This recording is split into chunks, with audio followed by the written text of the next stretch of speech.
Assalamu alaikum. Oh, walaikum salam. Welcome. Thank you for joining us. Well, my pleasure. Wow. Exciting story time. I love the set. It looks amazing. Well, it's just home, you know? Yeah. And you've got your turban to suit as well. Well, everything falls into place when your intention is right. The galaxies align, right? And today we have an incredible, majestic evening with Hassen Rasool, the person who did Adhan at Trafalgar Square. And so many of you may know him from there. So Hassen, tell us a little bit about yourself and your journey. Well, I'm just an artist. I'm here to serve the humanity with my my creative juices and talents. That's all I do. I do a lot of things. It'll take an hour to go through everything, but essentially, I've been gifted with a voice, you know, and hopefully a good heart. And I use my skills to bring people closer to recognizing the creator of the heavens and the earth. And I do that through art. I'm South African born, and I've been in the UK for 20 years. That's me. So would you consider yourself a Londoner now, or do you? I'm a Londoner. I'm a total Londoner, but my heart is as you can see, it's stuck in the past, in the nostalgic world of the ancient wisdoms that have been lost for many generations. And what I'm trying to do is to get a glimpse, even a little bit, of that wisdom and bring it into the modern age. There's many parents out there that wonder about whether their child should go towards a creative sort of career. My parents recognized that very early in me, and they've always encouraged me to pursue it. It wasn't the stigma that, oh, you have to become a doctor and an engineer, you know, the usual stuff. But I've always been an advocate of promoting the arts. There is something to be said about artists, born artists. You can learn this thing. You know, you can go and learn how to paint and how to draw. But I think there is something to be said about true artists, and the parents can recognize that. And when you do recognize that in your child, please, I implore you to celebrate it. And there are, like, you know, institutions like the WAW Creative Arts that Nusayba and Talha are pursuing. That's the very purpose about conjuring up these institutions, to give a space for talented young and old to flourish in the arts. There is a place for you. So don't think you have to get all A's in your grades. If you're not academically inclined, you might be supremely talented creatively, and that shouldn't take anything away from your worth as a person. The A grades does not make you better than anybody else. Okay. Excellent. Some wise words there. Well, what to expect? I think the beauty of story is to just absorb it, interpret it in whichever way you feel fit, you know? And this particular story is pertinent because we all are cooped up right now in our cages. Are we not? Yeah. We all cooped up in our little nests and our little homes, right? And there's something to be said about this. How do we see the world? Do we see it as a prison being at home? Or do we want to fly? And this story will help us understand how to fly. How to be in our little homes, cooped up, but at the same time, you can be free. It was in the ancient land of Kashgar. Kashgar was based in the ancient valley of the Silk Route, there was beautiful people within that city. There was traders and students and scholars. There was also a merchant trader who lived with his beloved family members and his beautiful, striking, articulate parrot. This parrot was so intelligent. He had the most melodious voice. So each year, the merchant trader, he needed to embark on a distant journey of trade. And he inquired from his family members as what would they like for him to bring back from his journey. And one said, a brass lamp,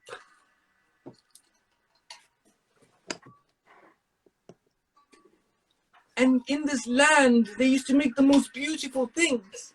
So he asked his family members, what should he bring back on his journey? And the other one said, some intricate woven silk garments. And the other said, beautiful string of pearls. So he jotted all this down and he promised them to bring it back. But then he went to his parrot and he asked the parrot the same question. Oh parrot, what would you like me to bring back from this distant land for you? And what did the parrot say? The parrot said, oh master, go out to this desert land and find the likes of me and find my ancestors and pass on my deep and sorrow plea. So he wanted to pass a message on to his ancestors in that distant land, the parrot. And he said, tell them I used to remember the days when we used to fly from tree to tree. Tell them that I choke in my cage. Even in a rose garden I choke. Tell them that with them by my side, even in a desert land, I will survive. So, the master, he didn't realize that this was such an important message the parrot wanted to pass on to his ancestors in another land. So the master said, very well, I'll pass on this message. And the merchant trader, he saddled his horse, he jumped on this beautiful animal, and he head on his journey. He loved to sing. And one of the songs the trader used to sing on his journey was, riding over mountain passes, over rivers deep and wide, riding horses both tame and wild. I'm just thinking about the days gone by. You see, he loved his travels.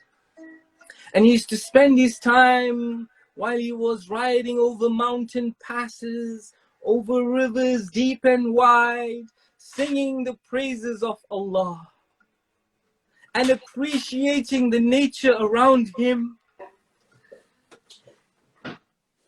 What happened one misty morning?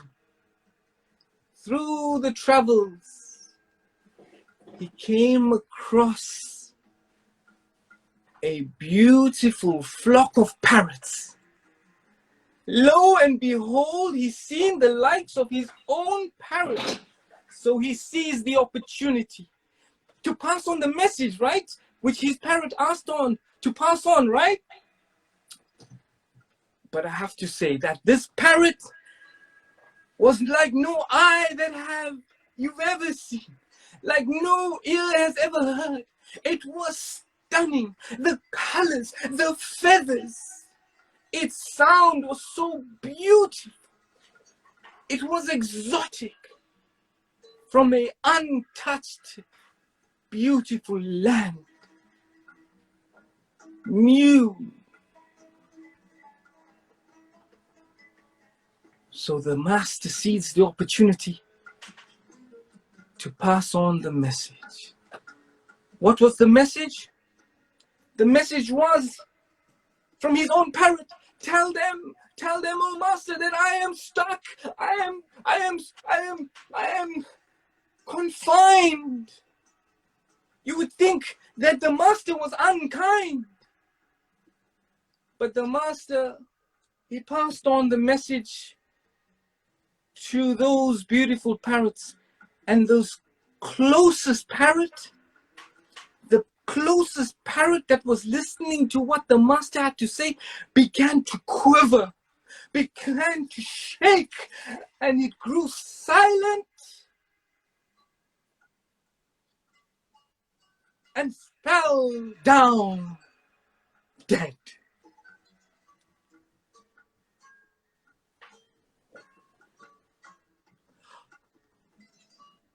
And the merchant looked at the parrot and all the other parrots. Remember, this was such a beautiful species. And now suddenly this beautiful parrot is dead. He blamed himself. Is it something he said? And then he had no choice but to carry on his journey. And he continued.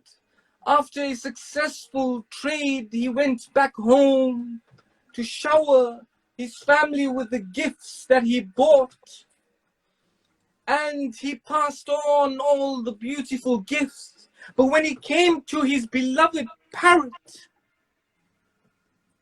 all the parrot wanted to know, Master, Master, did you pass on my message?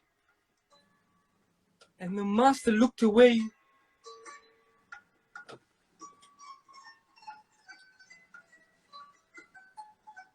I did.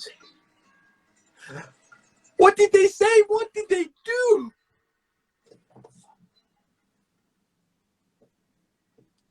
I cannot say.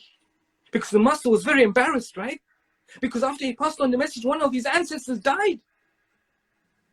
I cannot say. Please, master, what did they say? What did they do? Remember, in the beginning of the story, the parrot wanted to pass on a message to his ancestors that he is confined and he needed a solution to get out of this cage. So he was waiting for an answer from his ancestors.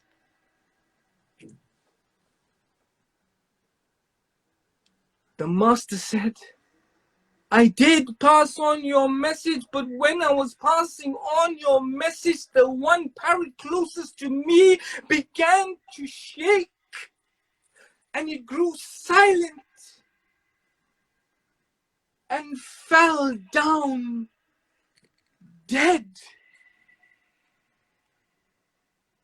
And to the master's surprise, he looked at his own parrot,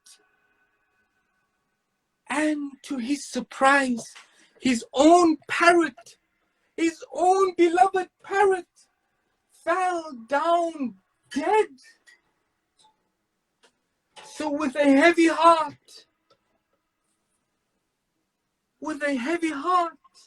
he wondered what was going on. Why? Suddenly his own parrot had died.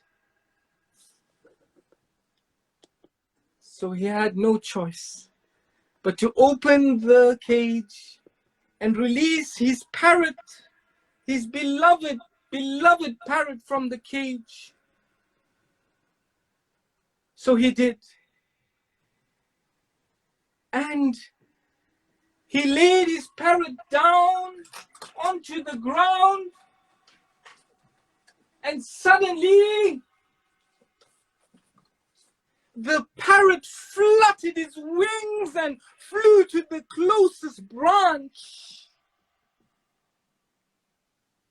and flew to that tree.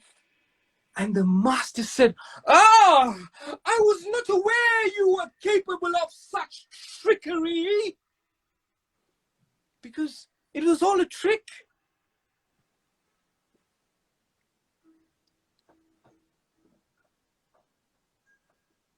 What wisdom did you learn from your ancestors? Ah, the parrot replied, "My message that you passed on, master, to my ancestors.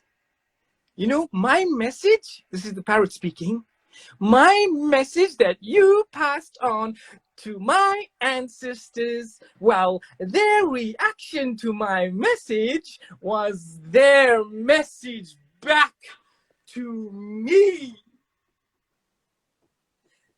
that I needed to die before I can be free. So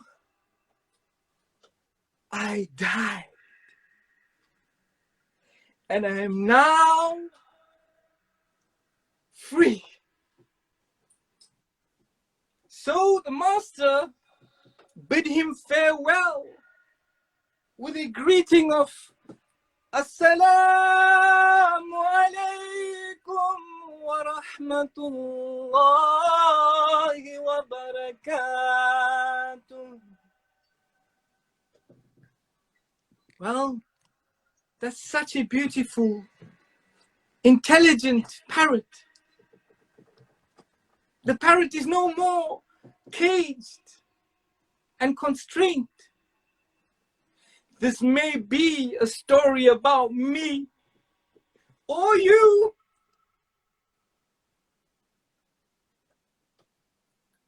but may I have your attentive ear and listen to my deep and sorrow plea?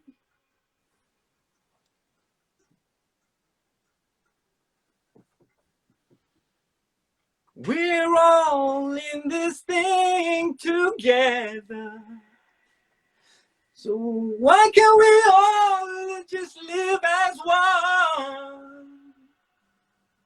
And we're all like birds of one feather, so why can't we all just live as one? Thank you. Alhamdulillah, alhamdulillah. And thank you so much, Hassen, for coming and blessing us with this incredible story. Right now, we all have to be in that desert. Remember, you can be in your homes right now, which we all are. But if you can escape by seeing yourself closer to the bigger picture, right? What the parrot did, it died before its real death. The parrot died in the cage, and the master, the merchant, released the parrot from its cage. The problem with us, we still alive in this world, we are too interested in pretending and singing for our masters. And the more we do it for our master, because that parrot had a beautiful voice and he was praised a lot, but because of his beautiful voice, he was caged because he was doing it for the master. You need to die.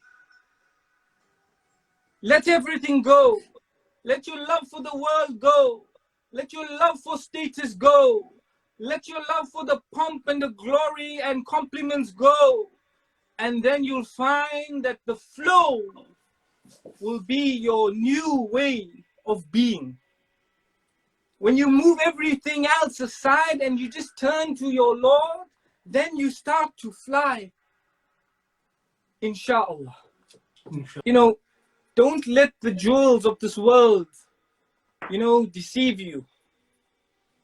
Now that you can't go out and do your pedicures and manicures, now that you got no fancy clothes and cars to show, now is the time to show your Lord who you really are as a human being.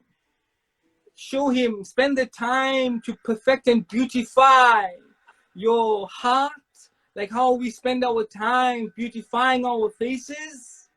Beautify your soul, beautify your heart. How? How, I hear you ask? How? I got no time. Well, when you had no time before, when you were going out to work and you had meetings and you had to meet your friends and you were at the shisha bars and you were at the parking lots and when you were cruising around with your boys, you had no time, right?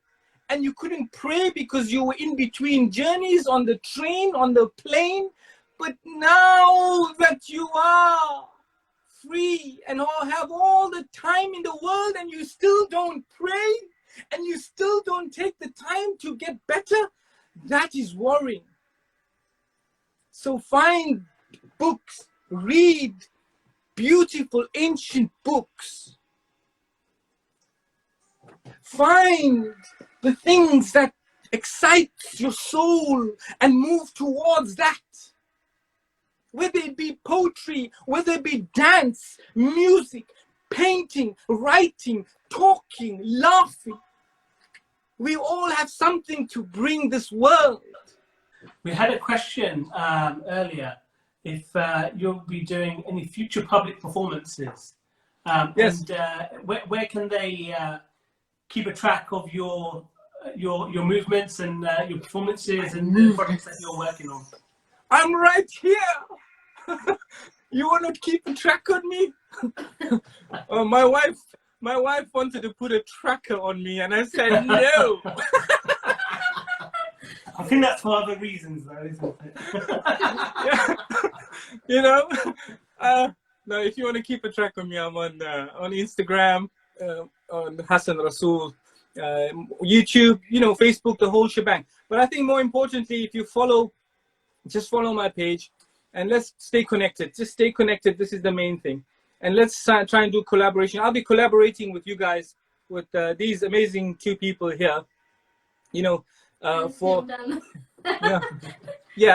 Like when Hassan starts talking to us, even when we're on the phone to him, like your intonation and it just captures all of us, our attention, our hearts. So well, listen, we should not open our have. mouth. We should not talk if our heart is not engaged.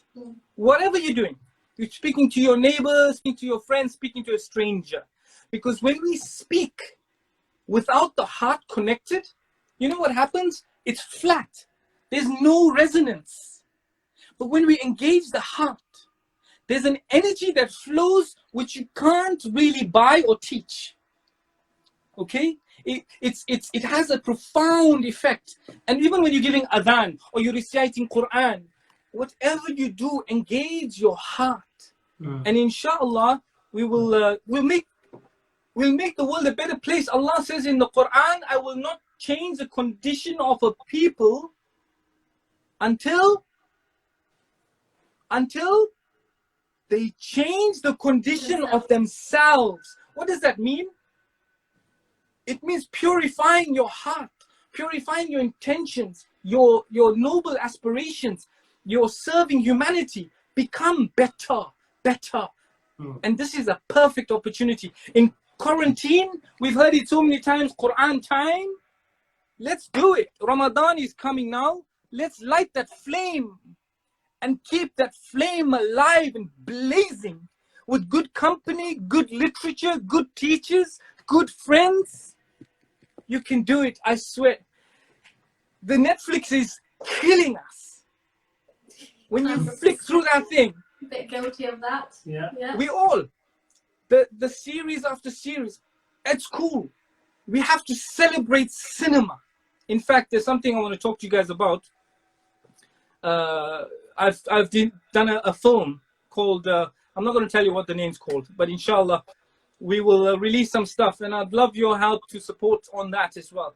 So, Absolutely. and we'd love to get it onto Netflix at some point, you know, because it will enrich our lives. Sometimes you watch a program, you don't know what have you actually gained out of that program. Mm-hmm. And thank you for all being here. Really, yeah, my love goes out to all of you.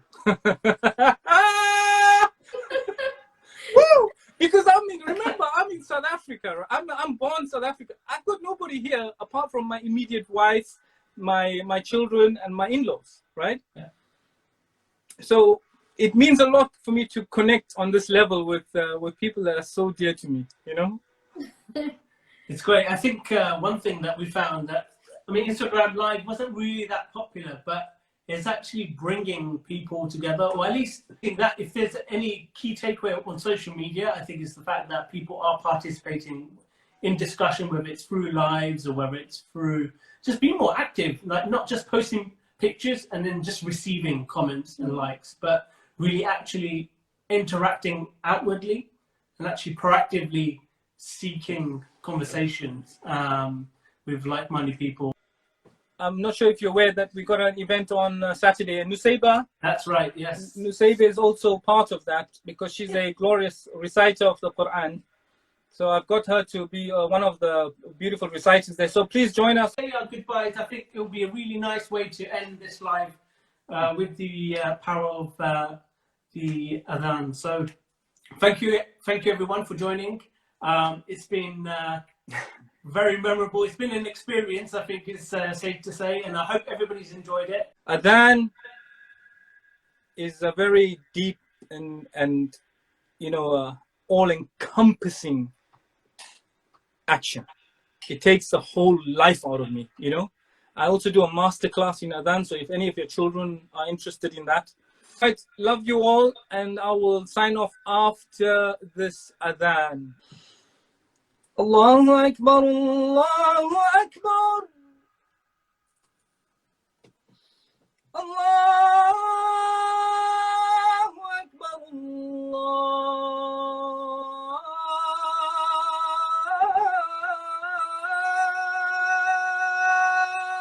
Akbar.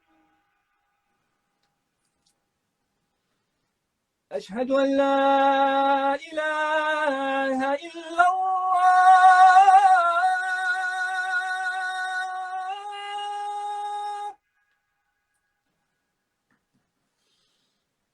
أشهد أن لا إله إلا الله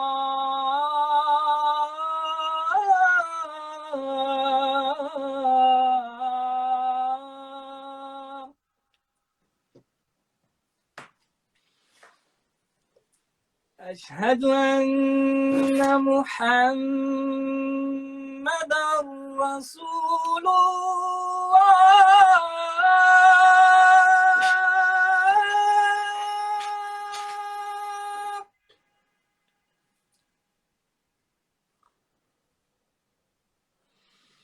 أشهد أن محمدا رسول الله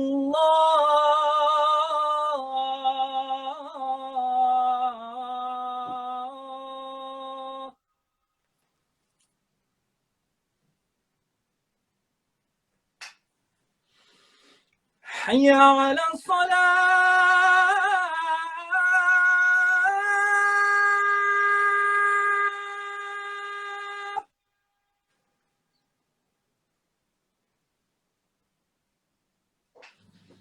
حي على الصلاة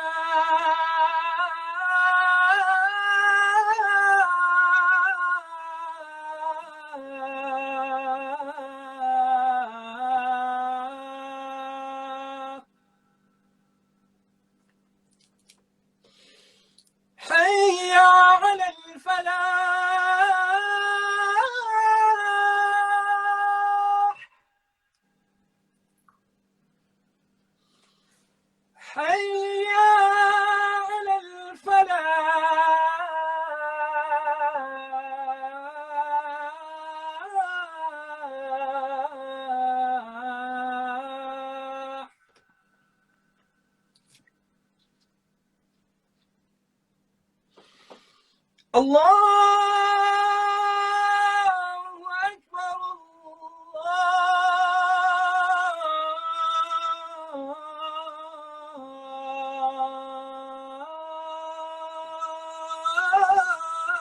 Allahu Akbar. La ilaha illallah.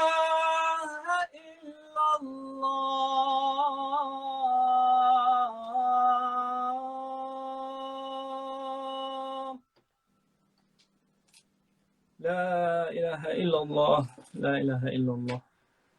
Assalamu alaikum wa rahmatullah. Thank you, everyone. Thank Thank you you so so much, much. Hassen Rasool. Take care. Assalamu You too. alaikum. Take care.